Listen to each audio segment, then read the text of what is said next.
Peace and love, family. Thank you again for tuning in to U.S. Political Prisoners and you, Brother Frank, representative of the Northeast Political Prisoner Coalition organization that was founded by Sekou Denga, former political prisoner who, after 33 years, decided that he was not going to forget his comrades, that he wanted to do for them what was done for him in terms of organizing and fighting to bring them home. It is with a heavy heart that I have to announce the following information. So I received this online. I want to share it with the viewers so that we all put our heads together and have an all-out blitz to give our brother Imam Jamil El-Amin, formerly known as H. Brad Brown, an opportunity to come home and not die in prison. It's always a travesty when a political prisoner dies in prison. It means that we haven't done enough work to bring them home.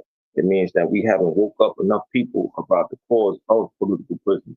So that's why today's episode is very important, that I have as many viewers as possible to share with as many people as possible, people in clergy, people in academia world, elected officials, let them know that a serious injustice is about to occur if political prisoner Imam Jamil El-Amin dies in prison. So this is what was presented on social media. It says, with aching hearts, we share that Imam Jamil has an estimated prognosis of only 3 months to live following the gross neglect by the prison system of Imam Jamil's cancerous tumor growth on his face. Imam Jamil dedicated his life in service to the people and gave more love to us than we ever gave back to him. Now, in this critical time, let's show our love to one of the greatest revolutionaries this country has ever known. Imam Jamil has not received any of his mail in the last 25 months. We're calling on everyone to write a handwritten letter to Imam Jamil with the details in the post. Share words of support, gratitude, and how Imam Jamil has impacted you. Let's make sure the Federal Medical Center's P.O. box overflows with letters to Imam Jamil to remind the prison that he is not forgotten. Tag us on all your story with your letter so we can amplify the love and support being given to Imam Jamil. It's hashtag free H. Rap Brown, hashtag Imam Jamil. So that was the news that I received and others received. And it's important that we internalize that and decide, what are the tactics needed to present that. I would just want to go into Imam Jamil El-Amin's life for a second. For those who don't know who he is and might be viewing this podcast for the first time, if so, please subscribe to the channel. Please like, share, and give the information with as many people as possible so that we can continue this dialogue around political prisoners, around the need to bring them home, around the need for us to not forget them and the sacrifices that they have made for us. So it says, who is Jamil Abdullah Al-Amin?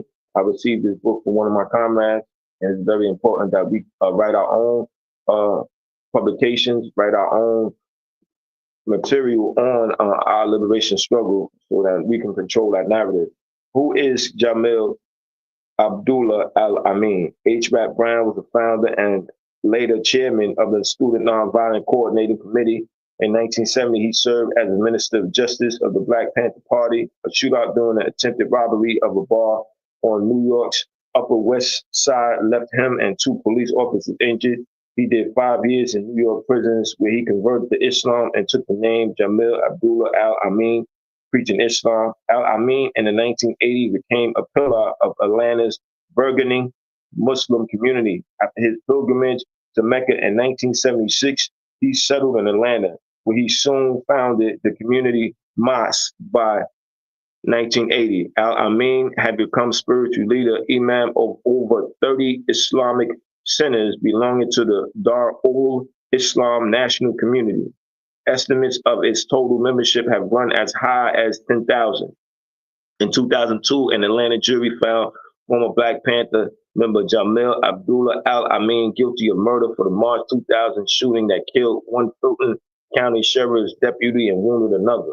Jurors found him guilty on all 13 counts he faced, including murder, felony murder, aggravated assault on a police officer, obstructing a law enforcement officer, and the possession of a firearm by a convicted felon. Imam Jamil El-Amin is still maintaining the highest degree of spiritual integrity, personal dignity, and diligence over violation of his human rights and perseverance against multivarious forms of indecent and inhuman treatment. After 6.5 decades of experiencing the worst forms of American hypocrisy, discrimination, including 4.5 decades of persecution by improper prosecution, climaxing in a sensational trial which produced not a shred of evidence to lead to the unjust conviction and illegal sentence of life without parole plus 30 years. Let me read that sentence again. It said, including 4.5 decades of persecution by improper prosecution, climaxing in a sensational trial which produced not a shred of evidence to lead to the unjust conviction, an illegal sentence of life without parole plus 30 years, 35 years, with over 6.5 years of solitary confinement. The Imam's response is, they ain't make me, so they can't break me. In 2014, Al-Amin was diagnosed with multiple melanoma. So that's what he's currently suffering from. And just to get that was just to give you an insight into his life of commitment, his life being diligent in terms of fighting for his people's self-determination. I know that when I read his other book, Die Nigga Die, I was very impressed with his ability to make an assessment of people and their situation. And when I would listen to his speeches, and I would think about, that brother is very passionate about what he's saying. He has a strong love and conviction for the state of affairs of his people. And he's committed to fighting as long as is necessary to get the results that are beneficial to his people. So knowing his history, knowing what he's done for us, we got to ask ourselves, what are we going to do for him? Right? We have multiple talents. We need to share the information with as many people as possible. We need to step up the ante and all our bliss is necessary for us to bring them home and not let them die in prison. Because it's very disturbing to have a political prisoner die in prison. This is one of his books, Revolution by the Book. Prior to me coming on, I was evaluating the book, and I looked at this chapter. The chapter called says, "Everybody can fight, but everybody can't win." It says it is criminal that in the 1990s we still approach struggle on the basis of sloganeering, saying "by any means necessary" as if that's a program, or "we shall overcome" as if that's a program. Slogans are not programs. We must define the means which will bring about change.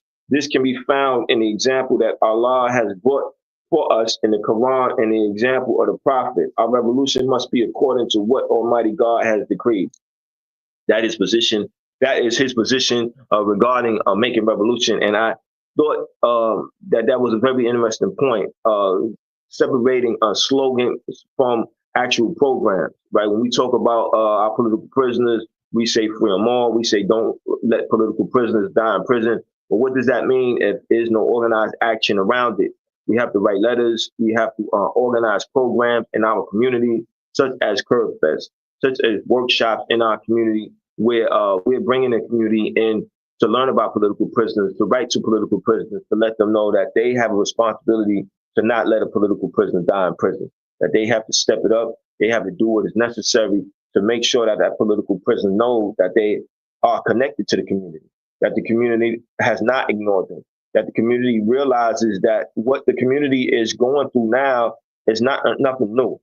It's something that's been going on for quite some time, and it continues to go on because of people's right to self-determination is being interrupted.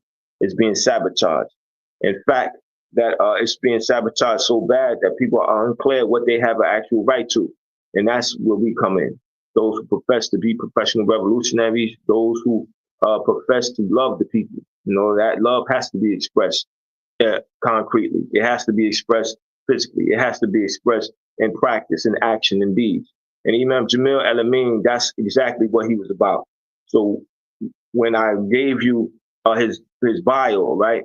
Some of his bio, right? Because it's extensive. And if I went to Wikipedia, they'll have even more details. But I wanted to go to our own publication.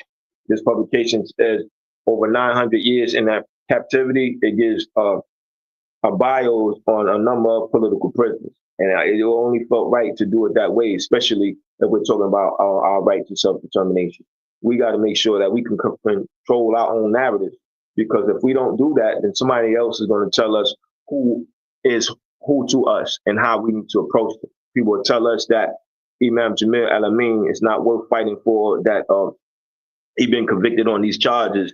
But those who convict us are not those who are our liberators. Those who convict us are not our freedom fighters.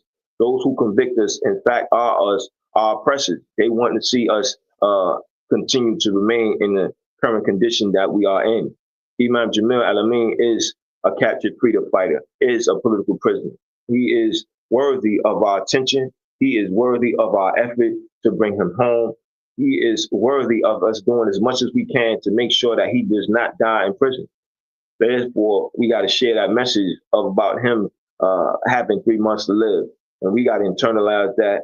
And I invite you to contact me with any ideas that you have so that we can share those ideas, and I could bring forth a proposal that the Northeast Political Prisoner Coalition had put forth in terms of action to bring him home, right? When we think about political prisoners who came home off of compassionate release, we think of Mazulu Shakur. He came home off compassionate release. That was a people's victory because he didn't die in prison. And that was an effort done on behalf of people who were serious about bringing him home, people who loved him, people who have compassion for him.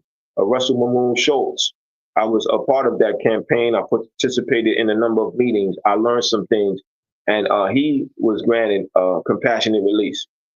And that wasn't because the state had compassion. That was because the state had pressure. You have pressure from elected officials. You have pressure from clergy. You have pressure from people in the academia world. And we got to continue that pressure in this particular case with Imam Jamil Al-Amin. We got to let them know that Imam Jamil Al-Amin is our captured freedom fighter, and he has people in the community that don't want to see him die in prison, that are willing to write as many times and do the necessary work to bring him home. So, it's not going to be easy tasks, but all tasks, that can be accomplished must be taken on. And this is one such task. And that's why this episode is dear to me, right? Because I think about a number of political prisoners that we stand for, and as part of the Northeast Political Prisoner Coalition, Ronald Reed, Fred Muhammad Burton, Joseph Bowen, and others. And I realized that, we have to do our best part in making sure that they don't die in prison. And that means that we got to win others over to this work.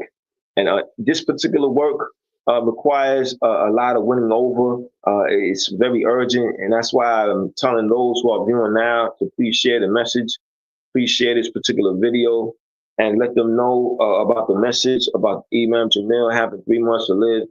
And it seems like just yesterday we did an episode on him having 10 months to live. It just went just like that. So it's like we don't have no time to waste. We got to do as much as possible. And I think, again, my brother Maliki from coming on that episode and sharing his experience with Imam Jamil, letting me know that, prior to him coming on, they would light a match and then he would come on because he would light fire to the stage. He was such a gifted speaker, and he really sparked the minds of people in terms of what was going on and what still is going on, right? He said America is as violent as a violent place, and described that as a reality that you have to accept. We have to accept because often when we deal with our reality, we're not always dealing with it as concretely as we should. We're not dealing with the history of our oppressor. We're not dealing with the history of the state. We often think that it's humane, right? Profit over people is not a humane idea. It is an inhumane idea. And that is the idea of a capitalist.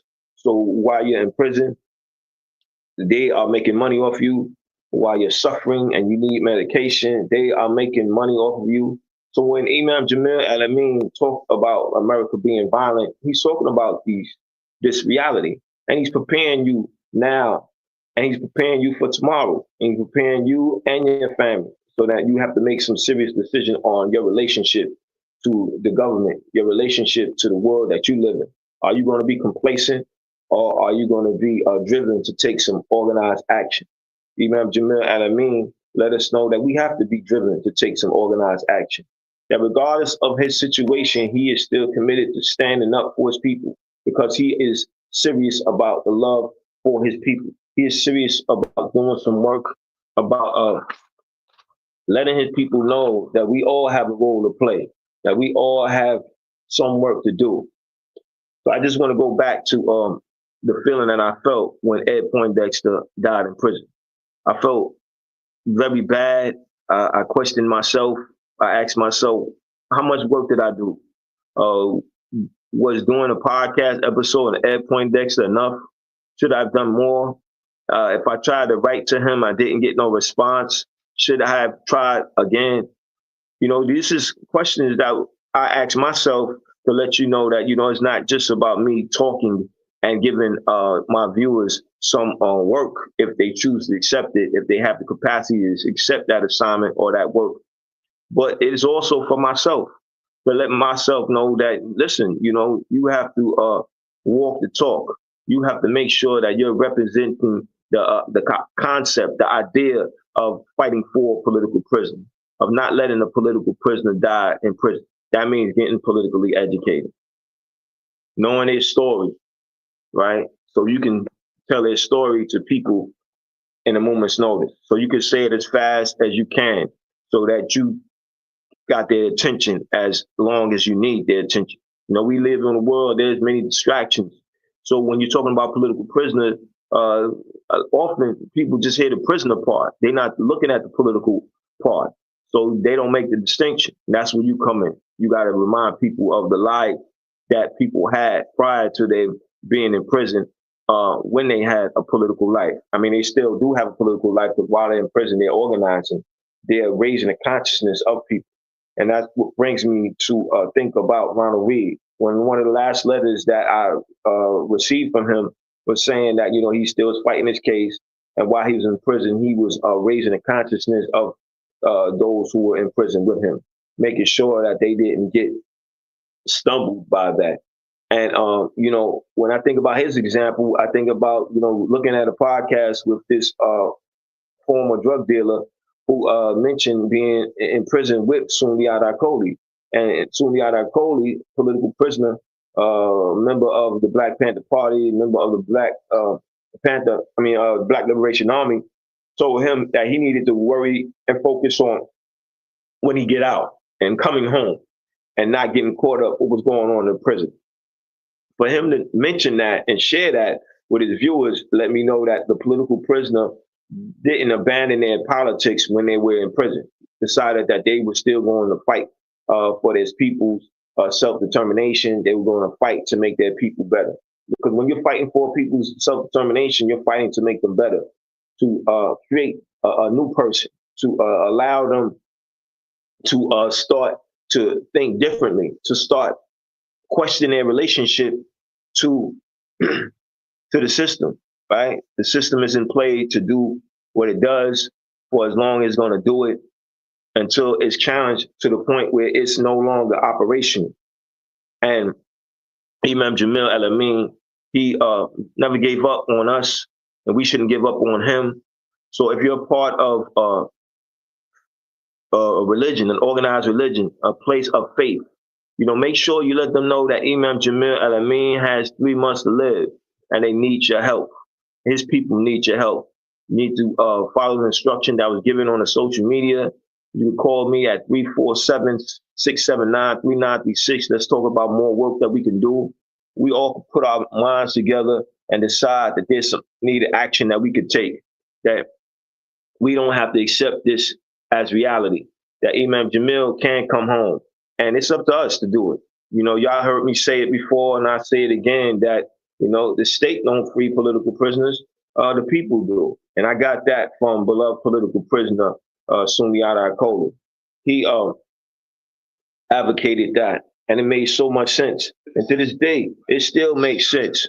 And that's why, you know, we have to continue with these ideas, with these concepts, so that we can keep each other sharp, that we can stand together in unity and solidarity when it comes to our political prisoners, right? It's always solidarity over sympathy, right? Some people would say they feel sorry for Imam Jamil, and I mean still being in prison,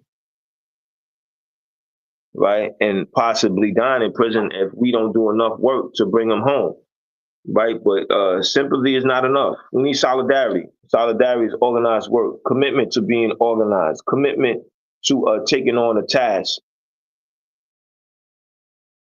making sure that Imam Jamil Al-Amin does not die in prison. You know, we have, as taxpayers, you know, we have influence on these elected officials. You know, as registered voters, we have influence on these elected officials, and we need to remind them about who we are and who put them in their current position. And we need to hold them responsible. We say, listen, I got a concern. My concern is Imam Jamil Al-Amin not coming home. Imam Jamil Al-Amin dying in prison. He got 3 months to live. He should be amongst those who love him. He should be amongst his family. We need your support. Matter of fact, we are telling you what we want done. As registered voters, as taxpaying citizens, we are demanding that you write a letter on his behalf so that he comes home. You're doing that on our behalf, right? On the behalf of the community that loves Imam Jamil Al-Amin. The community has actually benefited off his sacrifices, his commitment. You know how courageous you have to be to say the things that he said? Because he loved his people. You know how courageous you have to be to understand that the consequences of your actions could be death or life in prison? So he was very courageous, and we should be courageous for him, right? Some of us don't want to take a position when it comes to political prisoners because we feel like we're going to draw ourselves attention, and that attention makes us uncomfortable. But you know, at some point, when does it stop? When do we realize that we have to take certain action to change the reality of our situation and actually make the lives of our children better? The political prisoner understands that very clearly. The political prisoner understands that before they became politically conscious, there was somebody fighting for them to make them conscious. And that person, those people were willing to make commitments and sacrifices. And because of them, they were able to benefit. They were able to experience a change in their reality. They was able to become conscious and realize that these social conditions remain in existence because not enough is being done to take them out of existence. And we have to be those ones to accept that responsibility. So if you have any respect for yourself, you have any respect for Imam Jamil Al-Amin, you would share that message about him having 3 months to live. You would be as creative as possible to make people aware about him and his sacrifices. And you were committed to get that done so that he does not die in prison. So I ask those who are viewing this now, please share with as many people as possible. Please share, hit like. Let's get the word out. Let's let people know that Imam Jamil Al-Amin has only 3 months to live. We don't want him to die in prison. We want to do as much as possible. I want to provide my contact information. So if you have any ideas about what we need to do, if you have any contacts with any clergies, that you'll share that message with them. And if you want me to speak to them directly, I will. If you have any contact with any elected officials that have the courage to take a stand on social justice, please, if you're not comfortable with talking to them, give them my information, or you can text me their information and I'll make that call. Please share, please share, please share, please share. Let's get this word out to as many people as possible. You know, for those who are viewing right now, Imam Jamil Al-Amin has 3 months to live. We don't want him to die in prison. We want to bring him home. We want to be able to give him the support, the comfort, the love that he has. Just think about the work that he's done from the time that he was part of SNCC to the time that he organized in the Islamic community. He was taking on that responsibility tirelessly. He wrote books, and those books were designed to raise people's consciousness. It helped raise my consciousness even more. I remember writing to him, and he wrote me back.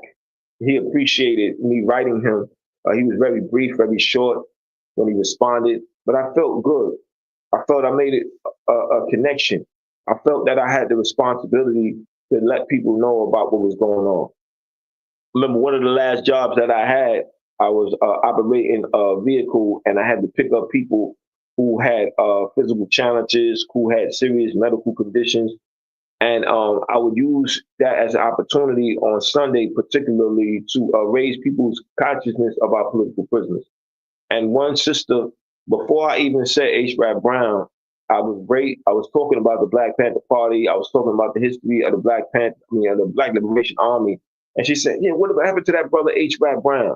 I said, "Oh, he's still in prison. Oh, he's in prison." And she was shocked. So what I mean by that, and why I'm sharing that, is that we can't lose any opportunity to raise people's awareness about our political prisoners, our captured freedom fighters. And just to think about what that meant to that woman, to hear that he was still in prison, how it affected her day, and possibly made her do some possible research, maybe motivated her to write a letter. I don't know. I didn't talk to her again after that, and I don't want to make anything fantasy. I want to deal with reality. Maybe she didn't even think nothing of it. Maybe she threw away the brochure. But the point is, I did my job. My job was to put an idea out there and to see who's going to respond in the manner that I know is beneficial to us as a collective. Sometimes you got to go through 100 people just to get one. But that one person is going to take on the assignment very seriously and very committed. And that one person might win over another person or several others. And that was because you didn't give up. And like Imam Jamil Al-Amin never gave up on us, we can't give up on him. So from this point until the 3 months, we have to continue to fight. We have to continue to put out the message. We have to continue to check our social media to see what's going on, to see what the current status is, who's doing what, when, and why, and what we need to do to support that. How our input, is going to make an impact. So I ask you now to please share with as many people as possible. Again, my number is 347-679-3936. Again, that's 347-679-3936. Contact me about any ideas that you have.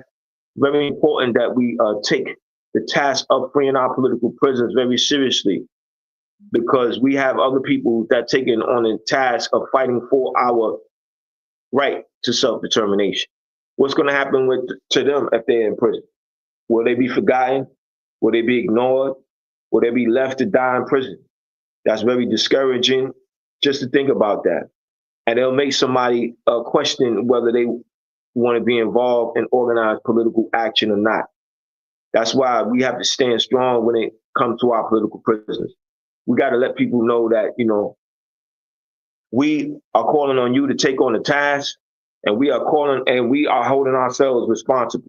We are committed to not forgetting you, to writing you, to organizing events on your behalf and in behalf of others like you who made those sacrifices. So I ask those who are viewing now, please share this with 10 people.